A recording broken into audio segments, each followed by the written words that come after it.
ڕۆلی قوتابیان چۆن بەراوردەکەی ئەو دەمی و ئێستا چەند قوتابی ڕۆلی هەیە لە پێشخستنی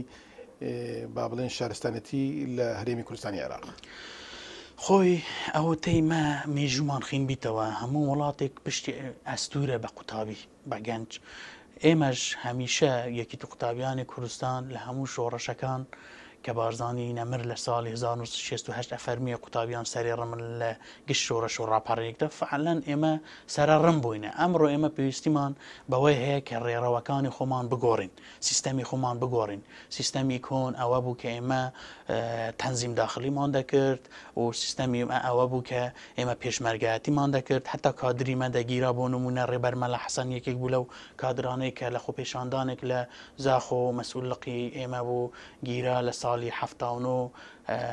چاوی ڕاستەیان لێ دەرینا بوو، نۆ بزماریان لە لەشیدا بوو، یەک نهێنیشی نەدرکاند بوو. ئەوە بوو کادریەکی تو قوتابیان. ئێستاش ئێمە پێویستیمان بە شۆڕەشی زانست و معریفەت و سەقافەت هەیە کە ئێمە بتوانین لە وڵاتی خۆمان بەرەو پێشەوە بن. تەسەوڕی دەکەم ئێمە قوتابیان هەنگاوێکی باشمان ناوە کە ئەوەیە بۆ یەکەمین جارە وەفدی ئێمە بێتن بۆ ئەمریکا کە توانیتمان عیلاقاتێکی زۆر دروست بکەین. ئەو عیلاقاتێکی ئێمە دروستمان کرد و تەسەوڕ دەکەم حکوومەتی هەرێمیش ئیستیفادەی لێ بکات و پارتە سیاسیەکانی تریش ئیستیفادەی لێ بکەن، چونکە من گەشتبینم کە ئێمە بگەڕێنەوە کوردستان ئەو زانکۆانە هەموو میوانی یەکیتی قوتابیانمان کردوونە. بەشێکی زۆر لەو زانکۆانە دێن کوردستانە بینن و بەشێکی زۆریش بەڵێنیان داوە کە ئێمە بین بۆ کوردستان زیاتر مساعدەی قوتابیانی خۆشەویست بکەین، ئێمە بتوانین فەرعەکانی خۆمان لەوێ بکەینەوە ئاستی زانست بەرەو پێشتر بچین. جا بۆیە ئێمە گەشتبینین بەرامبەر ئەوەی کە ئێستا ئێمە و قۆناغەی کە پێویستمان بە زانستە ئێمە دەستمان هاویشتیت و مەرحەلێکی باشیشمان بڕیوە. بڵێ کارفان لە قسەکانتە ئەلبەتە باسی چالاکیەکانی قوتابیان کردو، باسی ڕۆڵی قوتابیان کردووە. لێرەدا ئەمێ بپرسم ماوەیەک لە پێش هەندێک قسە و شتیوە هەبوو کە لە دەوەری سۆرانە کێشە لە نێو قوتابیانە هەبوو لە هەڵبژاردنە. دەکرێت باسی ئەومان بۆ بکەی ئایا ئەم کێشەیە بەردەوامە یا چارەسەر کراوە یا چەند ڕاستە ئەمە؟ خۆی بەداخەوە میدیاکانی مەوەکو پێویست ئیش ناکەن، هەمویان میزاجی سیاسی دەخنە ناو کاری میدیایەوە کە ئێمە شانازی بە مێژووی ڕۆژنامەگەری کوردیەوە ئەکەین، بەڵام بەداخەوە خەڵکانێک هەن دەیانەوێ ئەو مێژوەی دەتوانین بڵێن پیس بکەن کە ئەوەش شتێکی پیرۆز نییە، دوورە لە مەسایلی بەرەو پێشبردننی میدیایەکانی کوردی یان بڵین کاری ڕۆژنامەگەری کوردی. ئەوەی کە گوترایە ئەمە دڵنیا دەکەمەوە کە لەوێش چەند جار ئاراستەکرا ئەو پرسیارێک کە جەنابەت دەیکە لە کوردستانیش دڵنیا دەکەمەوە کە ئێمە ئەو دوورین لەو مەسایلەی، چونکە ئێمە ڕێکخراوێکین هەوڵە دەین کە نەتەوەی خۆمان و میلەتی خۆمان و توێژی قوتابی بەرەو پێشەوە بین. ئەگەر بێت و ئێمە لەسەر مەسایلی کیشە و گرفتەکانی ئەوەی کە ئەوان باسی لێ دەکەن بڕۆین، تەسەوڕ دەکەم ئێمە بەرەو پاشەوە بچین. بۆیە ئەگەر ڕێکخراوێکی وەکو یەکیتی قوتابیانی کوردستان کە ڕێکخراوێکی قوتابیانەیە لەسەر ئەو ئەساسی بڕوە، تەسەوڕ دەکەم کەواتە وڵاتی مە بەرەو پێشەوە ناچی. بۆیە ئەوە فکری ئێمە نییە، ئەو فکرانەیە کە بەڵاویان کردێتەوە فکرەی خۆیان تەسەوڕ دەکەم. ئێمە دەمانتوانی زۆر بە ئاسانی بدەینە دادگا ئەو ڕۆژنامانەی کە لەسەر ئێمەشیان نووسی، بەڵام لێرەدا یەک شت هەیە، ئێمە وەکو گوتنی کە جوابمان نەدایتەوە لە خۆیان دەگەن کە مەبەستمان چییە. تۆ ئاگداری کە تۆ لە هەموو کەسێکیش باشتر زانی لە کوردستانی عێراق زۆر ڕێکخراو هەیە، ڕێکخراوی قوتابیان هەیە، ڕێکخراوی خوێندکاران هەیە، ڕێکخراوی دیکەش هەیە. پەیوەندی نێوان ئێوە و ئەو ڕێکخراوانە چۆنە؟ خۆی ئێمە لە ساڵی 2003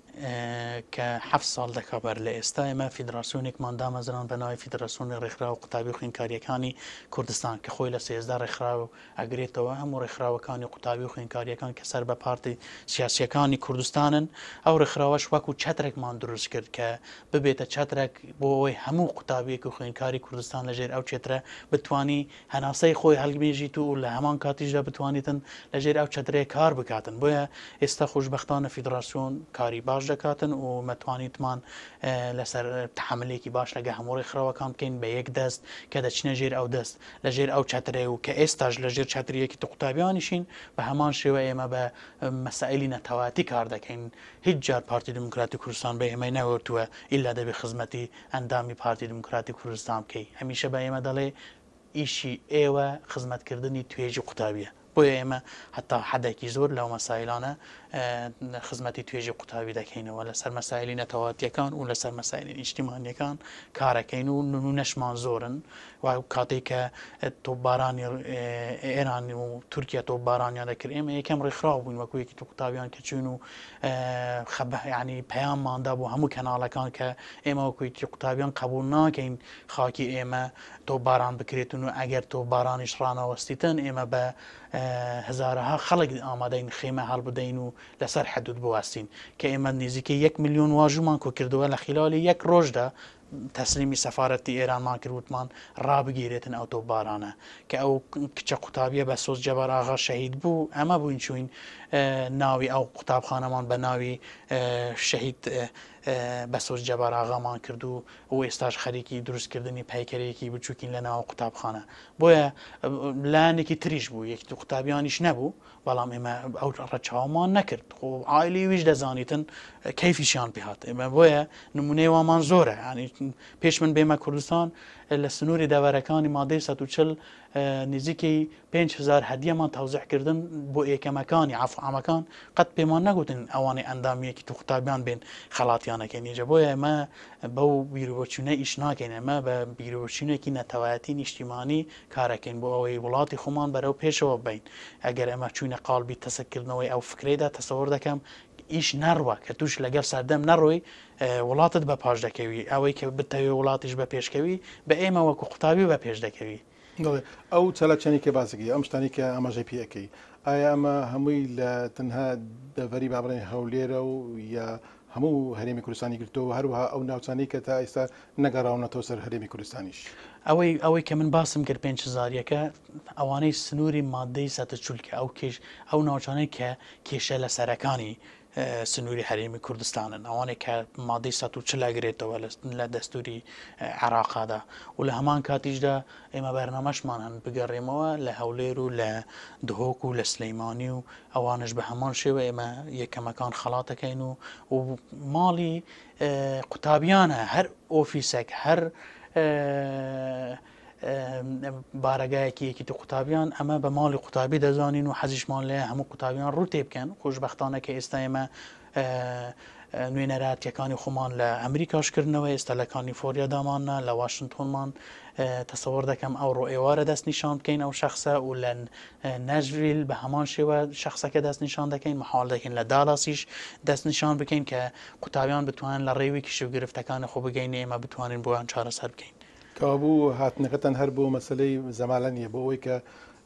ڕێخستنیش لە ئەمریکا لە شارەکانی ئەمریکا بزەبێت هەدەفیمان زیاتر ئەوەیە کە بتوانین زیاتر قوتابیان لێک کۆبکەین چونکە ئێستا دەبینین بەداخەوە کەس نییە قوتابی لێک کۆک بکاتن زۆربەی زۆری یەکتر ناناسن چونکە من لەگەیان دانیشتم و میتینگم لەگەڵ کردوون لە هەم لە سندیاگۆ هەم ئێستا ئێوارەکەی من لە واشنگتۆن لەگەڵ قوتابیەکان دادنیشتم ساعت 6 ماوعیدمان هەیە لەگەڵیان کە قسەیان لەگە بکەین و کە ئەوە نوێنەرە و ناوە کۆبکاتەوە و کۆبوونەوەیان لەگە بکات و مەسائلی نەتەواتیەکان لەگەڵ باسکاتن و ئەو کێشە و گرفتانی خۆ پێ بگەین و ئەوانش بگەینە ئێمە بۆ ئەوی چارەسەریان بۆ بدۆزینەوە